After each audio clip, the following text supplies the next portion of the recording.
Good morning, good afternoon, and good evening to wherever you may be listening to this episode 11 of the HuddleUK podcast. I'm the host, Philip Marsh. As always, thank you very, very much for listening, whether you be on Spotify, Apple Podcasts, through the website. It's really, really great to have you on board. So a big thank you for that. As I say at the start of every episode, please, and again, if you're a fan of the podcast, please go over to www.huddleuk.com to check out all the online content. The vast majority of the guests we have on this show write for us over on that website. They're brilliant, brilliant writers. And some of them are a bit newer to the podcasting side of things, but all the online written work is fantastic. So go check that out there, whether you're a fan of the team or not. Good insights into the other teams, your rivals, maybe within your division. And speaking of divisions, last week we started off our division by division roundup here on the HuddleUK podcast. We started with the AFC North. Today we're swapping conferences. That was the suggestion when I put it over on X of which division we should do next, and the suggestion was the NFC West. So that's where we're heading. We're going west. We're going to cover off the Seahawks, the 49ers, the Cardinals, and of course the Rams at the end of this episode. All four of the guests are writers for the website, as I've said. So please go check them out. All their apps and social links will be put on the Facebook and social and all the rest of those posts. So please make sure to go check them out. You can watch them here if you're watching over on YouTube, and all the highlights from this episode will be on all the other socials. On the vast majority of them, you can find us at Join the Huddle UK. So that's enough of the plug-in. A really interesting division. There's been some great off-season moves. Cooper Kupp has obviously moved within the division. Devontae Adams come over.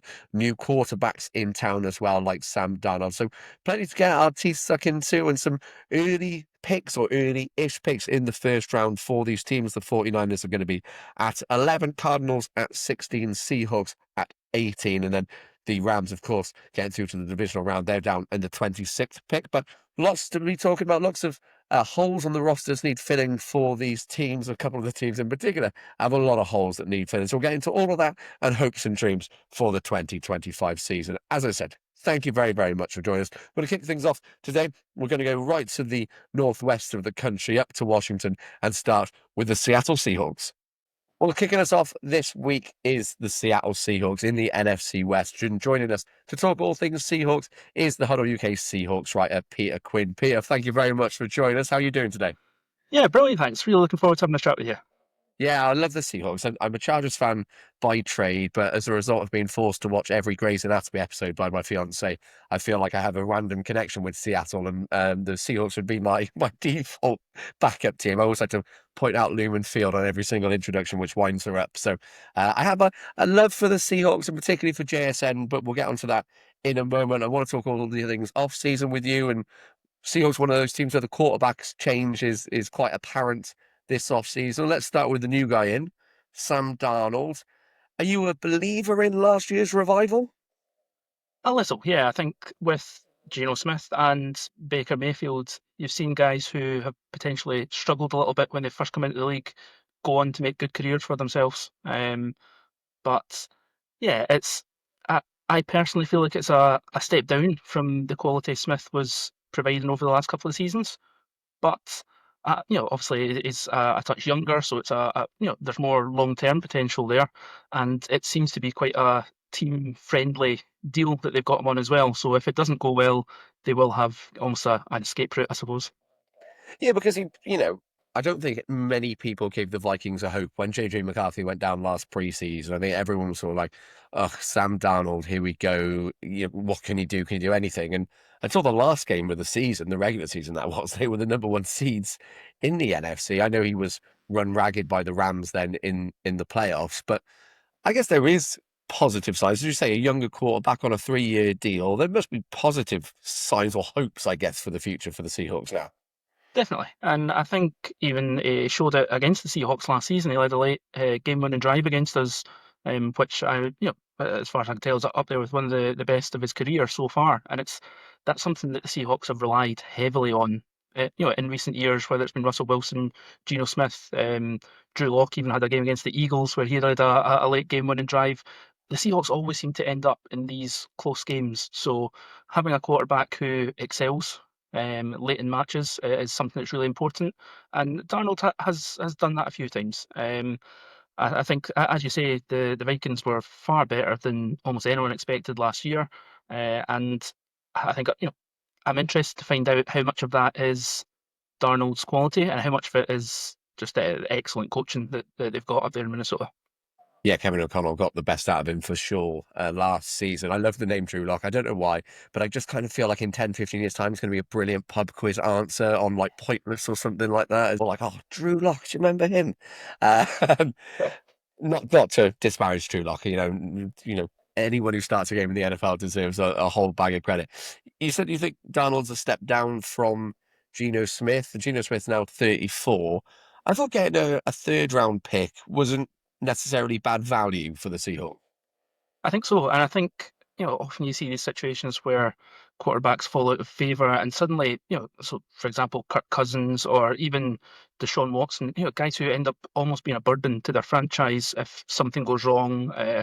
So when it became apparent that Smith and the Seahawks were, it seems, too far apart in the contracts extension negotiations, I think moving on from him quickly, getting a third round pick, I think they dealt with it pretty well. I found it really interesting. Some people talking about the Seahawks, this season, they were clearly part of a plan to go through a big rebuild, and I don't see that being the case at all. I think that they were stunned with how things went with Geno Smith and DK Metcalf as well, and I think that they've had to react as best they can. And I think that Darnold and a couple of other signings that we've made have, you know, they've maybe made up for some of that loss in the short term at least. Well, thank you for opening the door to the wide receiver chat very nicely there with DK Metcalf. DK Metcalf fetched a second from the Steelers. I think when they first said they were trading for him, they were looking for a first. And I spoke to Ben Isaacs on this podcast a few weeks ago, and we were saying there's not a chance in how they're going to get a first round pick from him. Not to say he's not a good player, but just because of age and where he's at in the career, first would have been a ridiculous haul. But he's got a second for him. Sad to see him go. Obviously, you wrote a brilliant story for the HuddleUK not podcast, for the website about Tyler Lockett.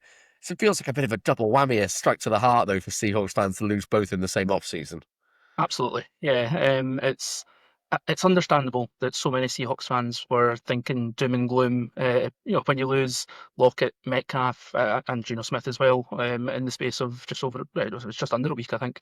And yeah, I'd written an article as well that I thought we shouldn't trade DK Metcalf when the rumours kind of first came up, because I didn't think we'd managed to get much return for him. You look at some of the trades recently for, I think it was Devontae Adams, it was one example that I used, Stephon Diggs, Amari Cooper as well. Guys who are top wide receivers of the past 10 years or so, and they've not got very much in return when they've been traded at times. So yeah, to get a second round pick, again, I think when it became clear he didn't want to be a Seahawk next season, we managed to react pretty well to that, get that deal, get a second round pick, which, as you said, I think that's a good return. It's He's not replaceable. Is my issue with it. I think that maybe in terms of the stat sheet, you can make up. You'll maybe find JSN, explodes slightly in terms of his output. Cooper Cup, also a great addition, a really experienced and savvy wide receiver. But just the impact Metcalf has for opposition defenses is absolutely massive. Every single game, you'll see the number one cornerback and the opponents lined up against him, following across the field. Makes teams have to take players out the box because of the deep threat that he provides. So they have to kind of look at doubling him up potentially. So yeah, I'll be interested to see if Jackson Smith and Jigba has as much success getting open this season without Metcalf to attract a lot of the attention. I hope he does, but I'll get onto that in a minute. I was speaking to your fellow Scott, John Cruikshank, last week, who's our Steelers writer. I think you'll be interested, and I know you're not a Steelers fan, but to see how maybe George Pickens can come alive a little bit now for the Steelers this season with DK Metcalf taking so much attention. I feel like he might get that Tyler Lockett role of a bit more freedom, which could be, I mean, that AFC North, as we talked about in last week's episode, was a total arms race now of wide receivers. It's going to be a Absolutely. ridiculous division to watch. JSN then, one of my favourite players. I still am a full truther. I know he hasn't been like the first 2 years like a Chase or a Jefferson had, but for me, everything I've watched, the quality's still there. He just got drafted to a team with two stud wide receivers, veteran wide receivers, and has had to buy his time a little bit to get to this position now where he's probably the wide receiver one on the team. You see, he might not, get that freedom now that Metcalf's not there, but Do you still think do you see him as the way I see him, basically? Do you think he's a top 10 quality wide receiver in the league? Yeah, I think I'd say so. I think he was hamstrung slightly in his first season because we just did not target him downfield at all. All of his opportunities were coming from kind of the engineered touches through screens or maybe end around type plays. So it was difficult for him to show his quality, his route running ability, down the field, which I think he really exploded in terms of that last year. There was a game against the Los Angeles Rams where Metcalf was out, and this is what gives me hope for this season. And JSN was excellent. Kind of took up that responsibility and was a true wide receiver one for us, which is fantastic. So I'm definitely optimistic that if he keeps developing, he could be a real important player that we can then look to build the offense around. Yeah, tied ninth in the league with 100 receptions, 12th with 1,130 yards. It's just the touchdowns was the sort of the metric which let him down, I guess, a bit last year with only 6. But again, when you're competing with the likes of Lockett and Metcalf, it's always going to be hard to reach those numbers. Two massive red zone targets. So yeah, I know. I think the future is ridiculously bright for Jackson Smith and Jigba, who will now be playing alongside Cooper Kupp. I guess my question with Cooper Kupp is the reverse as it was with Darnold. With Darnold, it's do you believe after last season? With Kupp, having watched last season, is it over? I don't think so. I think he can maybe step into that role that Lockett had, and I think that maybe he won't have the production that fans will be hoping for when you think that he won a Stephen Triple Crown not that long ago. Um, but again, he's a player that defenses are going to have to be always aware of. And again, when you've got him and Jackson Smith and Jigba, I think if we can manage to find kind of your big-bodied X receiver in the draft somewhere, that makes for a pretty scary receiver core, I think, heading into the new season, and it gives Darnold enough weapons that I'm optimistic he can manage to keep his good form going. Yeah, the other name, I guess you would say name, who's coming at wide receiver is MVS or Marcus Valdez-Scantling, who, I mean, at times last season for the Saints, there were just 2 or 3 games where he just popped up with 3 touchdowns out of nowhere. Could, has some value. Still another one who's over 30 years old, but could potentially add some value. I think, you correct me if I'm wrong here, I'm not a Seahawks fan, but I think River Craycraft is the other one that's gone to the Seahawks this offseason. There's not much depth, though. That is the issue. If someone like JSN goes down or Cooper Cup goes down, that is a concern. Yes, absolutely. And as much as I count myself among the big fans of Jake Bobo, famous for running a nearly 5 second 40 at the combine, I think that he's a good role player to have, a real depth piece. If he ends up being a starting wide receiver for us, even if MVS is at the moment, I'd be a little worried that we'd be able to kind of compete because I think with the struggles that the O line has had in recent years, having Tyler Lockett, JSN, Metcalf, running backs like Walker and Charbonnet has managed to keep the Seahawks afloat. And I think without those plus elite receiving core weapons for the quarterback, it makes things a lot more difficult. So it'll be interesting. Definitely didn't pick up Jake Bobo in a dynasty league this week. Move swiftly on from him. Looking to the drafts then, for a team that finished 10-7 last year, there's quite a few needs, there's quite a few gaps. I'm not going to say it, but your pick in the Huddle UK mock draft is one of my favourite picks of the entire first round. I think it's a player who's going to be brilliant wherever he goes. I'm not going to say the name though, because that comes out tomorrow on Sunday. Check that out tomorrow. Um, I was interested in your pick though, because I think that position wasn't necessarily the most glaringly obvious position for the Seahawks, who I guess a lot of fans will be clamouring for offensive linemen. Yes, and a lot of the time, when I've been doing mock drafts, I have considered an O lineman at that pick number 18. I think the issue is for the Seahawks, the starting position we need is a left guard more than any other, and you maybe don't have the kind of quality of player that it'd feel good taking them there. Potentially a trade down situation if we can manage to trade down with somebody who wants to pick up, a wide receiver or tight end prospect if they potentially fall in the draft. If we can move down somewhere into the 20s, maybe even into the second round, then I think there are a couple of guard prospects that I would absolutely love for us to take, who would be kind of the plug and play starters who can make a massive impact immediately, which would be massive for us. And then after that, it's mostly depth and specialist type, whether it's a pass rushing specialist or a blocking tight end type deal. Other than that, it's just upgrading in areas more than anything else, I think. I think cornerback's the other one because, I mean, no disrespect to Devon Witherspoon, who's brilliant, but after that, the sort of quality drops a few tiers, in my opinion. But hey, that's me. I'm not a Seahawks fan. As I said, it was 10-7 last season. The bit I had no idea of until I just did a bit of research is you were 7-1 on the road. For me, Lumen Field is this stadium which has got one of the best atmospheres in the league. It's, I think we use the word fortress over here in British sports a lot to talk about home advantage. But I was baffled to see that on the road you sort of swept the rest of the NFC West last year, but only won one of them at home. I mean, I'm not asking you to put your finger on why, but that's a really bizarre statistic. Yeah, it really is. Throughout the season, we could see it kind of developing as well.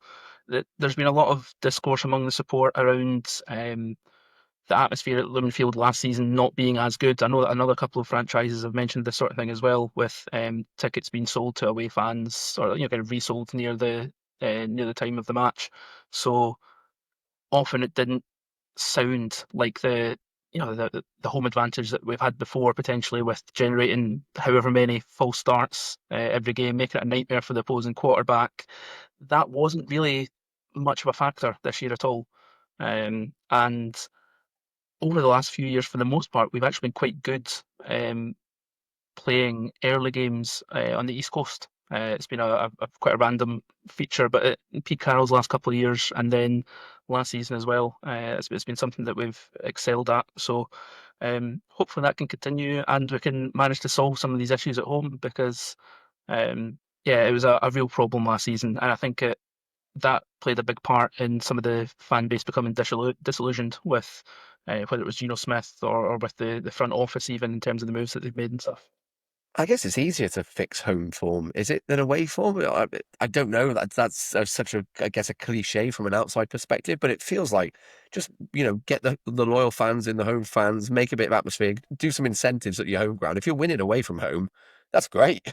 Yeah, exactly. And I think a large part of it as well factors into how the team wants to play.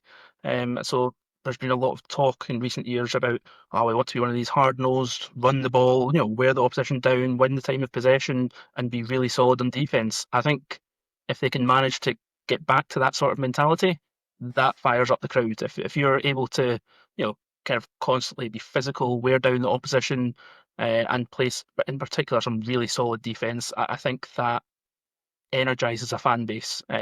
When certainly my one experience of being in the stadium, that makes such a difference. But big plays in defense, and it just gets the crowd into it so much more. What was the game you got to? So it was actually an away game It was the against Giants, the was it? Jets. Yeah, Jets. Crazy game. Everything was going wrong for the first half, and then just about scraped out of there with a win against the Jets, who were struggling at the time. What is the aim then for next year? 10-7 last year. I guess with so many new parts now, the range of outcomes is massive. Yeah, I think so. I actually think with a different, so we've changed our offensive coordinator, um, with a couple of upgrades here and there. If we kept Smith and Metcalf, I would be feeling really good heading into this season. We've got a schedule that doesn't look too scary compared to some that we've had in the last couple of years, and yeah, I would be feeling really good about it. It wouldn't surprise me if we hover around the same mark as we seem to be these days of 10-7, 9-8. Maybe falling slightly below 500. I think our defense should be really good, really strong this year, and the offense should be good enough to get by for the most part. But it's not going to. Teams aren't going to be scared coming up against that Seattle offense this year. Now you get to play the NFC South. That'll be why. Buccaneers, Saints, Panthers, Falcons. They all feel like winnable games.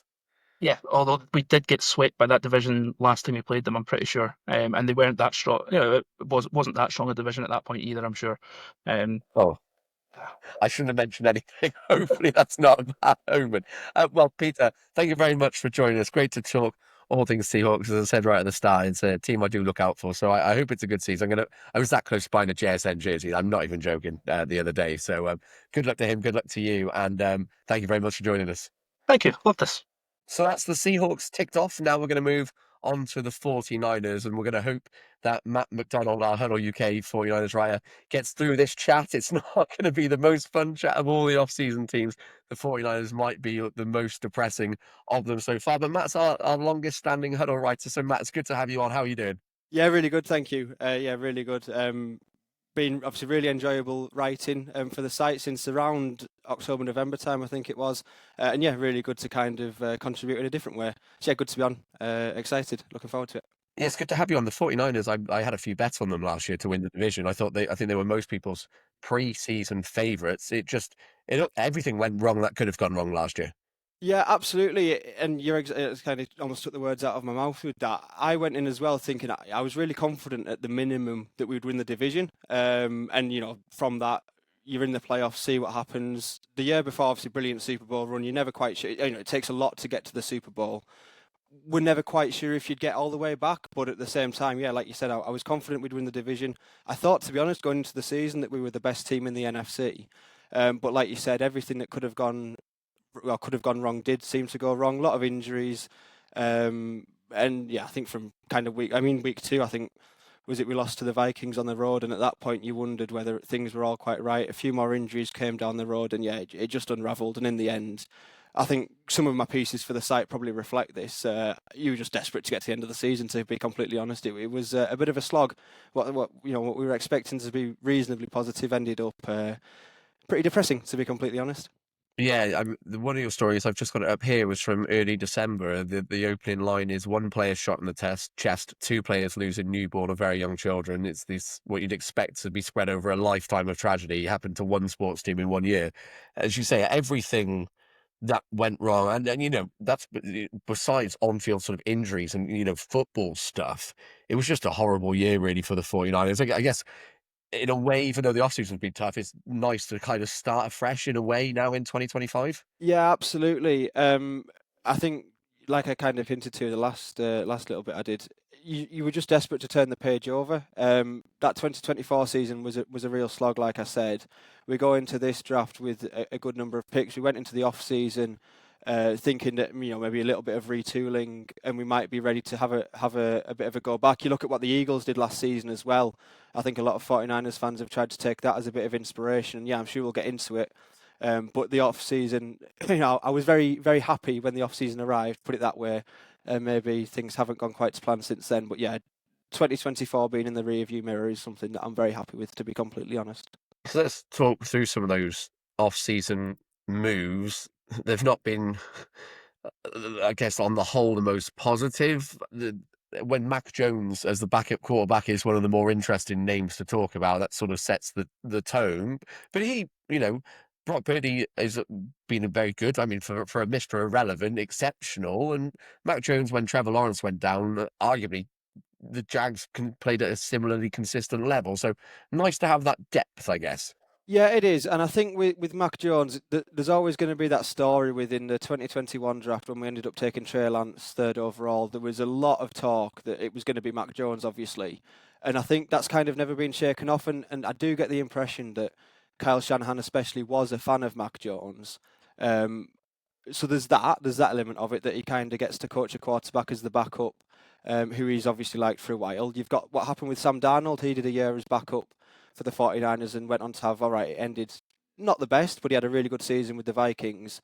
And Mac Jones maybe could be the next one on that. Brock Purdy has had a couple of injuries, obviously one particularly serious injury over his time with us. You do need always a solid backup in the NFL. And yeah, Mac Jones, like you said, is hardly a signing that's going to get the fans particularly excited. But I would say he's a solid backup with reasonable upside. It's only we're 4 years removed from being a relatively high first-round pick, and he did have a pretty good rookie season with the Patriots. So, yeah, not someone you'd want to be your marquee free agent signing, but not someone either that I'm spitting that we've signed. I'm comfortable with Mac being the backup quarterback. Quite happy with that move. What's your thoughts on the Debo trade? I know both yourself and Chris Beck, our Commanders writer for Huddle, gave your views about it on the website in terms of written content. But I mean, as a player, it kind of just seems to make sense for everyone from an outside looking in. It wasn't the most harmonious relationship come the end with the 49ers. He's still a player who, probably got a little bit in him. As I said, it kind of works for everyone. Would you agree? Absolutely, yeah. I wrote my piece for the site a few days after Chris did when the trade went through. And when I read Chris's piece, I kind of thought, yeah, that makes complete sense. I completely get why Commanders fans are excited about Debo. I think he still has 1 or 2 years left, maybe 3 in him. But with his play style, there is his body clock will be a bit shorter than most, I would say, because he is just such a physical player. But yeah, it's a fresh start for Debo. He works with at least general manager who has quite a good relationship with Adam Peters over there in Washington.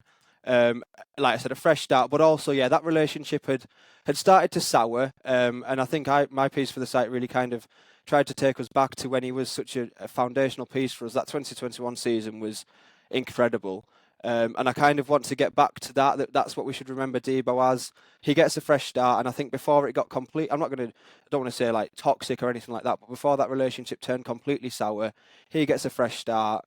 The team get that salary off the books at least, a couple of years down the line. A 5th round pick is fair compensation with his age and with his contract situation. And yeah, just I think a rare trade in the NFL where all sides should be reasonably happy, and absolutely the best of luck to him. He's been a fantastic servant for the 49ers, and I think Commanders fans will really enjoy having him on their roster. The player, I guess, not Commanders, 49ers fans will be pleased to see back is Callum Jacques. Not necessarily the key player who's going to win you games, but someone who's been a great player, a symbol of the club, I guess, for years, and good to have him back. Yeah, absolutely. When he was released, obviously I know quite a few 49er fans who were based in the UK, and there was a lot of consternation when he was released. He's a player who outperforms certainly his salary, certainly I would say outperforms his position. You don't know. I mean, I probably couldn't name another fullback in the NFL. He does so much. I think he does a lot off the field as well. I think I get the impression he's really well liked both by the coaching staff and by the playing staff. And I think in an off-season that has been a bit tumultuous, there's been a bit of player turnover, having a player back on a slightly more team-friendly deal, but a player who the players, the staff, the fans all kind of really get behind, I think is no bad thing. Yeah, pleased to have Juice back. He's one who, will kind of eases some of the pain of this off-season, so to speak. Yeah, there's lots of other names, as it is with an off-season. There's always lots of comings and goings. DeMarcus Robinson's joined on a 2-year deal. The wide receiver who was at the Rams last year. Luke Farrell, the tight end. Is there any other names, either comings or goings, that you sort of want to mention that you were either pleased to see or disappointed with? Yeah, I think they kind of all feed together. I think in terms of the incomings, I wouldn't point to a particular name. I'd kind of point to the theme or the trends with the players that we've brought in. The vast majority of the free agent signings that we've made have played heavily on special teams for their previous clubs, and certainly 49ers fans will know, but I think probably quite a lot of fans of other teams in the NFL will recognise that the 49ers were absolutely terrible on special teams in 2024, but that goes back a few seasons, and I get the impression that this season they're really trying to fix that a little bit, and so signing some special teams specialists again is not eye-popping. It's not something that fans will get off their seats about, but it goes somewhere to fixing some of the wrongdoings, if that's the right word, of 2024. And so rather than kind of pointing to a particular name, I think just that general theme that we're trying to kind of fix that ill of our special teams performance in 2024 is something that I'm certainly pleased with, because again, special teams, it can only almost be a bad thing. You never expect a punt return touchdown, but my God, if you give up a punt return touchdown, that is just an absolute killer for your team. And hopefully we give up a few more of those, or far fewer of those big returns and those special teams blunders in 2025. That will certainly be good for my health, and I imagine the health of quite a lot of other 49ers fans. I'm just looking at it up here. So 49ers had the 6th worst field goal conversion last season. They didn't have a single kick return or punt return touchdown. As you say, you don't necessarily expect it, but they're nice when they happen, aren't they? Very nice when they happen, and probably more to the point for the 49ers last year, or at least with the field goal kicking, that was almost a separate issue. Jake Moody has a big off-season ahead of him. Whether he's going to still be the starting kicker in 2025 is probably up to him. He needs a really good training camp, a really good pre-season. But yeah, in terms of you never expect them to happen to your team, when you give them up, that is an absolute killer, and maybe not so much even a touchdown, but a big return 30, 40 yards plus, it really does take the sting out of any momentum that you have. And yeah, giving up far fewer of those big returns will be more than welcome. And hopefully these special teams signings start to help with that moving forward. Yeah, just to drive home your point as well, 4 fumbles on special teams, which was the most in the NFL. Yeah, it's things like that we need to move away from. And hopefully these signings and a new special teams coordinator will help with. Yeah, so hopefully the draft as well, as you mentioned right at the top, lots of picks for the 49ers. Well, Brad Boyer, as you said, is the special teams coordinator as well, just to make sure his name. Yeah, of course. The new special teams coordinator. But lots of picks in this draft coming up, the 2025 draft. Most sort of pundits or NFL experts are talking about the trenches. That's their favorite go-to phrase for the 49ers on the NFL website. It's D-line and O-line and edge are the 3 positions that they say should be focused on the most for the 49ers. Like Trent Williams will be 37 this season, so that position needs attention big time. And Nick Bosa isn't a spring chicken anymore. As a fan, are you hoping they're more focused on the offensive line or defensive line? I would probably say generally the defensive line as a kind of a catch-all. Obviously, Robert Saleh coming back as defensive coordinator was amazing news. That was probably the single best thing that's happened to the 49ers this offseason. But then with a few key free agent departures, the release of Yvonne Kinlaw, I'm not sure we were ever quite in for Joey Bosa, Nick's brother, but him going elsewhere, and a couple of other defensive linemen moving on. There's a bit of a void. Other than Nick Bosa, there aren't really any kind of roster locks or key starters, you would say, along that defensive line. So I think as a priority, adding to that defensive line in the way that historically the Shanahan and Lynch regime have done since 2017, where there was that significant investment in first-round picks in the defensive line, but also in the depths of the draft, like really prioritising particularly the defensive line, but the trenches overall, yeah. I think for me, in terms of if you said how I would allocate the number of picks or anything like that, I would really I would want a high number of our picks to be defensive linemen. But equally, like you said about Trent Williams, he's not getting any younger, and there needs to be a succession plan for that as well. So yeah, I completely agree with, unsurprisingly, experts who know a lot more than me. The trenches is definitely an area of focus for the 49ers in this upcoming draft, in my opinion. No surprise that your pick in the HuddleUK mock draft is one player who is in the trenches. Won't go into that. That comes out tomorrow. Yeah, no, look forward to that one. See what people think. Yeah, well, I'm sure there's a few players. There's one player in particular who I think is going to cause absolute consternation where he's gone on our yeah. So I'm looking forward to the drama and the everyone. As long as everyone has their fun, I don't mind people disagreeing, but we've all got to keep it friendly on there. So yeah, the trenches are needed. The position that the 49ers, I guess, was the highlight for a couple of years back was running back with Christian McCaffrey. The last season was so disappointing. I think it was it Buffalo, the snow game, where they got him back and then he went down again. Yeah, and he looked really good for the first kind of couple of drives in that game. He looked like the Christian McCaffrey from the 2023 season that was an MVP candidate. And it typified what happened with the 49ers season, that we got 2 really good drives. We got the CMC of old, and then just as luck would have it, a season-ending injury in the snow, in the ice on that field. In hindsight, it seemed inevitable, but yeah, hopefully we get him back to what we know he can be moving forward, because what a player on his day, like just so good to watch.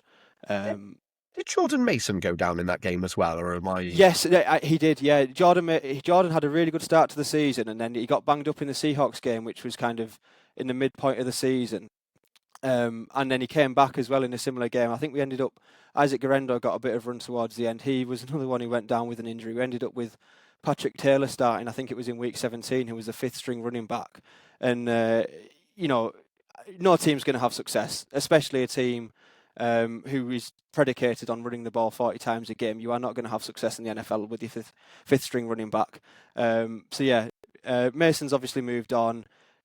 Let's wish good health for McCaffrey, Isaac Guerrero, Patrick Taylor, who's re-signed, and anyone else the 49ers bring in the backfield in 2025. Just cross everything that they stay healthy as much as anything else. That's probably all we can hope for. There's quite a few. This is quite a good draft class of running backs. Absolutely. Do you think, or would you like the 49ers to maybe a day 2 pick, perhaps? Yeah, a day 2 pick I think would be really good. Kyle Shanahan, I think himself would probably take personal responsibility for the 49ers making some poor picks in the third round on running backs historically, but to me that doesn't mean you don't do that again. I think, like you said, Philip, there's a really, really deep running back class here. Day two absolutely makes sense to me. I think there'll be quite a few go off the board relatively early. As a fan, if Ashton Jeanty is on the board there when the 49ers come to pick in the first round, I will be, I don't know, he's such a good player. You can't justify that pick, but just for the excitement level, he's, if he played for my team, I'd be so excited. That I'm almost certain won't happen, but I think a pick in as early as round 2, I would get behind. I think round 3, although historically it's not been a particularly happy hunting ground for the 49ers at running back, I think round 3 makes a ton of sense when you look at need and you look at the depth of the running back class. Yeah, I think that would be where I'd go if I was the general manager, put it that way. I would be baffled if Ashton Jeanty gets past the top 10 picks, because I think if he gets to 10 and the Bears, I think he goes. But he's the one player that's sort of been a common theme on the Huddle UK podcast. I think in the last 4 or 5 weeks, everyone we speak to says you don't take running backs in the first round. But this guy, he's so good. Like I think all 32 teams would want Ashton Jeanty, and for that reason, probably like you said, he's unlikely to get certainly far past 10 if at all. But he's just one of those players as a fan that you root for. Probably a bit similar to Saquon, to be honest, and maybe a bit like Bijan Robinson. Just the kind of player who you root for because of what they can do. But the excitement level to watch them is if they played for your team. We have a little bit of that with Christian McCaffrey, but obviously we've had a few years of that now. When an exciting rookie comes into the league and plays running back, it's something else. And whoever gets him, I think, is going to be a very lucky team and a very exciting team to watch in 2025. But I remember Daniel Jeremiah's first mock draft. They had Ashton Jeanty going 20th to the Broncos. So I was like, oh my God, if he gets that close to the He chart. won't get that far. He won't. No, he won't. But if he got that close to the Chargers and then he got taken away from us by one, I'd be absolutely devastated. That would be very Chargers. I think that would be as well. That would be very on brand. No cigar, the LA Chargers. Yeah. That should be the motto for the team. What's the goal for next year then? As a 49ers fan, what's the? I asked the question last week. What's the ceiling and what's the floor for you as where the team can finish? Yeah, it's really difficult to say because if you look at who's left, they're not kind of key foundational pieces. And this team is only a year removed from a Super Bowl berth. The quarterback, or as long as Brock gets that deal signed, will be the same. McCaffrey should be healthy. Kittle should be healthy. The key pieces should all be healthy and are all returning. So if you asked me probably 3 weeks ago, I'd have said I see no reason why the team can't make the Super Bowl again. It's just with all those free agent departures and seemingly very little coming in, and just the noises coming out of the Bay Area seems to be a little bit off. If you ask me right now, I would probably be quite happy to make the playoffs, which is a bit of a shame because I think this should still be a Super Bowl window. I'm not saying that we can't go all the way. I just don't expect it. And maybe a month ago, well, I would say you could never expect to make the Super Bowl. Around a month ago, I'd have said that's a realistic aspiration. I'm not so sure now. So maybe it's when we need to check in after the draft class or a bit closer to the season. If we didn't make the playoffs, that being said, with the roster that we have, I would be disappointed. I'll put you on the spot just to wrap up our chat then. It's way too early, so I won't judge you if you're correct or wrong on this. But if you had to guess the NFC West order come December or New Year's Day 2026, how do you think it'll look? I really, really like, and I've got friends and peers who'll hate me for saying this, I really like what the Rams have done this offseason. I think the Rams have almost nailed it, to be honest. Getting Stafford back and some of those young pieces that they've got, I think they're going to be a real threat. I absolutely hate to bet against my own team, but I'll go Rams. Then the 49ers in second, and we'll be a wild card team. There's no way we're not making the playoffs. And then let's say, I think the Seahawks, with retaining the coach and getting Darnold in, will just about outdo the Cardinals. It'll be a strong division, and I can't believe I'm predicting us not to win for the first time in what's probably about 7 years. But yeah, I think the Rams are a threat in the NFC, not just the NFC West. That's a nice segue as well, because you said the Cardinals will come last, and I'm sure our next guest on will try and fight the case of the Dirty Birds as well. Matt, thank you very, very much. No problem, Philip. Cheers. Been great to chat to you, and we're going to move on now to the Arizona Cardinals with our HuddleUK writer, Reece Smith. Well, third up is the Arizona Cardinals. Joining us again is another one of our HuddleUK writers, this time Reece Smith. Reece, thank you very much for joining. How long have you been a Cardinals fan yourself? Obviously, you've got the Birds hat on. Yeah, I've got the hat on here. Probably only about 4 or 5 years, I think. So I watched them on was it Amazon, the documentary, sort of going behind the scenes of a few teams. The Cardinals were the first one, so it's kind of like watching that. Fell in love with the organisation to start with. Drifted away from NFL for a couple of years, just with like work and the time frame and all that sort of stuff. Didn't really watch it. I think it was during COVID. One of my mates from work got me into it big time, and then sort of went back to the Cardinals on the Kyler Murray hype train after that, and then just stuck with them. And then for a good couple of years, they're just absolutely terrible. So it seemed to work pretty well. I'm just going to go with pick really, really bad team, and that's who I've ended up with. Are you still on the Kyler Murray hype train?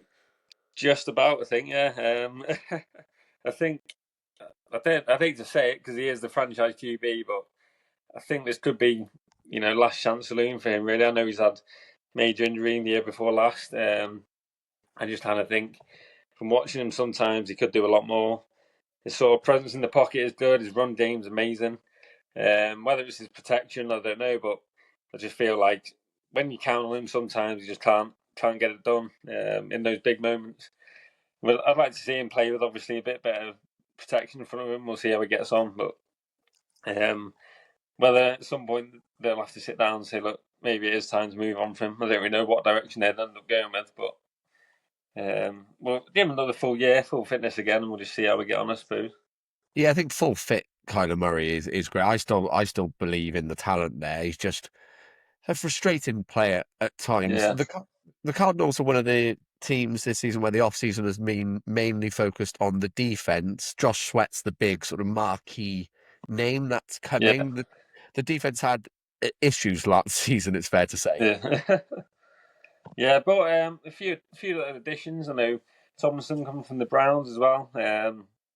Massive player, and Josh Sweat. Hopefully they make a big difference. It can't be any worse than it was last year. Some of that protection was absolutely horrific. One of the worst pass protection defenses in the whole NFL. He's got some of the weapons there, Trey McBride, Marvin Harrison Jr. as well. But sometimes you watch him, he seems to make the wrong decision, seems to panic a little bit. Hopefully with a couple of monsters lined up in front of him, maybe stop him getting hurt so much. And then we might see the Heisman winning Kyler that happened a few years back.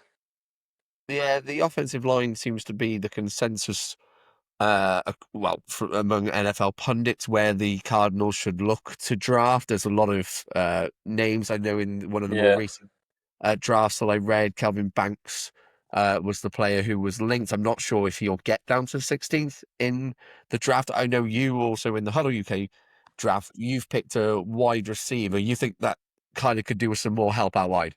Yeah, I think obviously Marvin Harrison Jr. went on the number one last year. I think he's the top pick, and he himself had a bit of a slower start, but I still think he has generational talent. But I just think as we don't really have many options for like wide receiver 2. I don't think Michael Wilson's really the answer for that. Maybe it's like a 3 or a 4. But like another all-star wide receiver would be great. Obviously James Conner, Trey McBride, fantastic weapons. I just think adding like another receiver to the mix. Whether we end up going for, I know we need cornerback help. Anything at edge or guard would be good as well. And go for wide receiver a bit further down. I've seen like a lot of mention of like Will Johnson, Kenneth Grant, but obviously a lot of teams are going to be looking at these names, so when they make it as far as 16, I'd be happy with that. From what I've seen, Will Johnson looks like a good cornerback. I'd be happy to take him. But yeah, he'd probably go top 10, then we'll be kind of scratching our heads again. He didn't get to 16 in the HuddleUK draft, that's for sure. He wasn't in R1. We'll see where he drops when that article comes out tomorrow on Sunday. Yeah. Are the positions that you need the Cardinals? Are there any players? I mean, I guess overall, how did you feel about the free agency? Josh Sweat, as I said at the top, is good. Yeah, happy with that. And the Tomlinson addition. I would have liked to have seen, I think it was from Chargers actually, Asante Samuel Jr. as a extra help at the back. He had a little visit. Looked like it was kind of getting signed. Never really happened. He's still free agent at the minute, so whether it's ongoing, I don't know. But I know we're linked with him. I was kind of hoping that we might do a bit more. I know receiver-wise, it was obviously Stephon Diggs and Amari Cooper. That Diggs has gone to the Patriots now.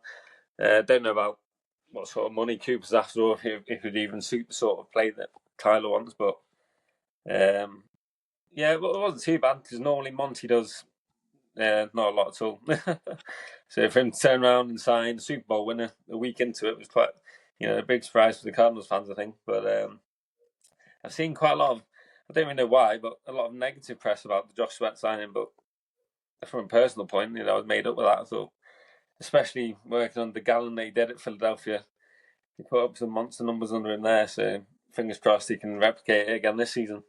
Yeah, I'm with you. I think that's a good sign-in. I know your headline for your article recently was Monty's cooking up a storm. Yeah. So, definitely positive signs. It seems like you're happy with the work they've done. I was looking at the other wide receivers on the depth chart here. It is, you're right in what you're saying. After Marvin Harrison, the names are all players you'd kind of say are wide threes, maybe Greg Dortch, Michael Wilson, Zay Jones. You did sign Simi Fehoko from the Chargers as well, and having watched him play for the last few years, he's not a wide receiver too. I can tell you that, for sure. I'll tell you what, go on, we'll reveal the player because I'm hiding some of the other players' Huddle UK picks. But you've gone for Matthew Golden, at 16. I guess he's the combine sweetheart. He was the player who rose up the boards the most. Yeah. You just want another guy to support Marvin Harrison. What was it about Golden you liked? I watched Golden twice in his college games last year. I think he scored 2 touchdowns in one and 1 touchdown in another. Just looks like a great player, great options. I just don't know about. You sign someone like a cornerback and edge, can take him a little while to get going. I feel like a receiver's a bit more like you sign someone like Golden, big name straight away. A lot of people have heard of him, make a big impact pretty fast in the NFL. I think if he can replicate the sort of form that he had in college last year, then he'd be putting up for wide receiver 1 as well as Marvin Harrison Jr. really. It was funny seeing him run the quickest of all the Texans guys at the combine this year as well, with all the talk going into it about Isaiah Bond, and then got blitzes his time easy. It was a 8-9 finish for the Cardinals last year, quite good at home, 6-3. Actually, the best record in the division at home was 6-3, but only 2 road wins. What's the ambitions, or as a fan, what are you hoping for next season? Are you hopeful of a realistic playoff run? I think, well, it looks like the 49ers are in a bit of a mess. I'd like to think we'll finish above Seattle, given Geno's gone. They seem to have lost a few key players as well. So I'd like to see us go for the division, really. Obviously, LA Rams finished last season strong. We kind of went the opposite way. We started strong and then fell off. 10-11 wins, challenge for the division, win a playoff game, that would be great. You take one playoff win, yeah? Just the one would do, yeah. Something better, even 2, but yeah, I know when the pressure seems to come on top, that's when I also feel like Kyler's just not quite at that level. Matt, as the 49ers fan, I asked him to predict how he thinks the division will finish in 2025, and he put the Cardinals bottom. So I'll give you your chance to retort. I think, I would put the 49ers bottom, but that's just because they've lost so many pieces. I think I'd go 49ers, Seahawks, realistically Cardinals, Rams, but looking positively, Rams, Cardinals.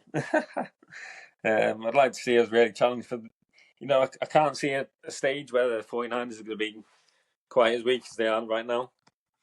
So sort of seize the opportunity, go for the division. And then I like what Gallon's doing. I think he's doing a better job than what we've had recently. Obviously, Cliff Kingsbury a few years ago looked like an absolute god. We had about 8 straight wins, and I thought this is the best coach ever, and then that fell off a cliff. Yeah, pardon the pun. Yeah. So if we ended up with the division out of all of it, I'd be happy with that. Yeah, as well, it's interesting because both you and Matt have said the Rams will win it, and we've got Callum coming up to finish this episode, the Rams writer. So I imagine he will say similar as he's the writer there. Have you got any more sort of players that you were looking at or within the division that you saw, like Devontae Adams going to the Rams, that you just sort of looked at and went, oh, bugger that, that could trip us up here? Oh, I was Cooper Kupp to the Seahawks, obviously a great addition, but I don't know if they've got enough throughout the rest of the team for that to make such a big difference. Would have liked to have kind of challenge for him. But I don't really know. Sam Darnold as well. He had a good year last year, but then I don't think he'd be happy coming as kind of when he's back up. So yeah, Cooper Kupp was a good one. And Devante Adams, I've always liked him, to be fair. He came across a bit of like an interesting character in the Netflix receiver series last year. He's had his time in a few places now, and he seems to be. It's all about him. He wants the glory for him. He wants to get the records. Great player, but yeah, I'm glad we avoided him, to be fair. Well, two-time NFL receiving yard leader. I guess sometimes when you're that good, you get that swagger, that bit of arrogance that comes with it. Reece, thank you very much for joining us today. Really appreciate you taking this time. I know it's late on a Thursday evening that we're recording this, so I do appreciate it. Good luck to the Cardinals as well in 2025. And we're going to round off the episode now with the LA Rams. Well, last but not least, we have to check off the LA Rams, the team that shares the stadium with my team, the LA Chargers. We're staying in SoFi Stadium to complete this episode. The Rams, that is, of course, not the Chargers. They reached the divisional round of the playoffs last year before losing to the eventual Super Bowl champions, the Philadelphia Eagles. And one of the teams with a more exciting off-season. So joining us now to talk all things Rams is the HuddleUK's Rams writer, Callum Jacques. Callum, how are you? Yeah, I'm not bad, not too bad. Well, welcome to your first HuddleUK episode. The Rams have had a really exciting off-season. Some teams has been a bit boring for, but not yourselves. We'll start with Matthew Stafford. I guess he had a few talks. He said he was going, well, the reports were that he was going. The Raiders and the Giants were interested, but now back on a restructured contract. I guess that was delighted for you. Yeah, there was a lot of uncertainty at the beginning of the off-season. Obviously, lots of rumours about meetings with Brady, if he was going to the Raiders on, and if Jimmy G was just going to be a bridge quarterback, were the Rams going to trade up and take a quarterback? But obviously, delighted to have Stafford back. Is Stafford back of those options? Is that the one that you'd have preferred? Definitely. I mean, from what we've seen, like during his time in LA, he's obviously brought us a Super Bowl. So, I mean, it's hard to find that, as you see with a lot of teams, it's hard to find that quarterback that can provide that, and we've got that right there.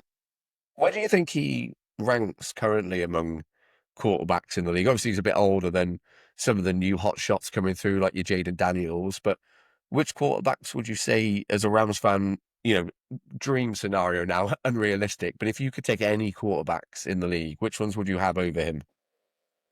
Like you say, I think I'm sort of like being a bit of a sucker for like mobile quarterbacks. It would be nice to see one. Obviously, that is not Matthew Stafford, but your Jaden Daniels, your Lamar Jacksons, Josh Allen's, that type of. But you're happy with Stafford, it sounds, though, even though he's not your most mobile guy. Yeah. Well, he did. You Yeah, said he did bring you a Super Bowl, didn't he? We'll get on to next season's ambitions in a moment. The other big move, I guess, would you argue it's the biggest move of the offseason? Maybe what's the most eye-catching move is Davante Adams joining. Cooper Kupp leaves, Davante Adams joins. Does that feel like an upgrade? Yeah, I feel like they're both sort of past their prime, but I do feel like Adams is probably slightly aging a little better. We sort of near the end of the last year, definitely in the playoffs, we were heavily reliant on Puka. We weren't getting much, if at all, production from Cup, and we needed another number two to step into sort of Cup's place, really. Well, that's what I was going to ask you. Who is the number two? Is for you, is Puka the number one guy now? I think he's got to be. I think you look at the production over the. I mean, I know he's had like one or two injury problems, but when he's on the field, he's almost unguardable. You see some of the catches he makes. He surprises you every time he steps on the field. Really. Big fan of his. I only asked because I saw Puka Nacua. You probably saw this, but he gave his number 17 jersey to Adams. So when Adams joins, he sort of surrendered it and said, "It's yours, mate." Yeah, I did see that. It happened quite quickly because I think at first I think he might have been on the Pat McAfee show saying that he wanted to stay as a 17, and then a day or two later it came out that Adams was the 17. So I don't know what happened there, but he gave I it think up it's quite easily. I think it's a nice, I guess, sign of respect of one of the younger wide receivers in the league, looking to one of the veterans. Davante Adams, six-time Pro Bowl, two-time receiving yards leader in the NFL. So This is a player of real quality. 33 though this season, as you say, tail end of the career. But I think I would agree with you. I think it's probably an upgrade on Cooper Kupp, and Cooper Kupp was, one of the best in recent years. But his production last season, he looked like he'd fallen off a cliff in terms of how good he was, didn't he? Yeah, I don't know if it was just, I honestly couldn't put my finger on it. I don't know if they just thought they would get more out of Puka and didn't look his way as often or what, but when, like, if you look back at 2021, the year we won the Super Bowl, and you look at the sort of relationship between Stafford and Cup, and then there's just absolutely nothing there last year. It was a weird one. Yeah, it was really strange. He's gone to the Seahawks, hasn't he? That'll be interesting Yeah, to see if he can make a comeback with Sam Darnold. I think JSN is about to have a massive breakout year. Not well, he was good last year, but the other thing I was looking at when I was just doing a bit of research for this chat, looking at Devontae Adams, I think a lot of people, well, rightly so, a lot of people were critical of the Jets last season and Aaron Rodgers and the team and the franchise as a whole, but I was surprised to see that Adams had 7 touchdowns and close to 900 yards after joining the Jets because he wasn't there for the full season. It's not a bad record, is it?